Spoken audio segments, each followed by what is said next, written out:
So friends basically ప్రెగ్నెన్సీలో NT scan అంటే that is nuchal translucency scan అంటాము. అది అరౌండ్ 11 వీక్స్ 5 డేస్ నుంచి 13 వీక్స్ 6 డేస్ వరకు చేస్తాం.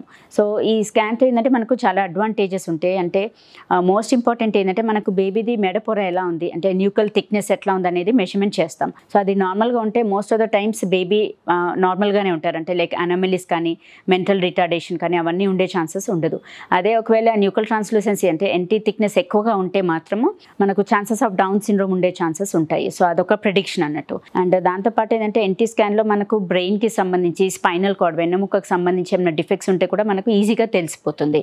అండ్ మోస్ట్ ఇంపార్టెంట్ ఏంటంటే ఎస్పెషల్లీ మేనరికంకి సంబంధించిన మ్యారేజెస్ వాళ్ళకు కూడా అంటే ఎన్టీ స్కాన్ అనేది మిస్ చేయదు. చాలామంది ఏంటంటే డైరెక్ట్గా ఫస్ట్ వయబిలిటీ స్కాన్ అంటే హార్ట్ బీట్ కన్ఫర్మ్ అయ్యాక డైరెక్ట్లీ 5th మంత్ అనమలీ స్కాన్కి వస్తారు.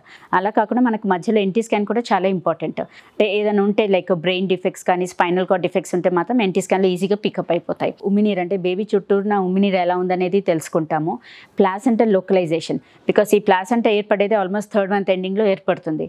సో ప్లాసెంటా లో లయింగ్ ఉందా లేకపోతే అప్పర్ సెగ్మెంట్ పైకే ఉందా అనేది కనిపిస్తుంది.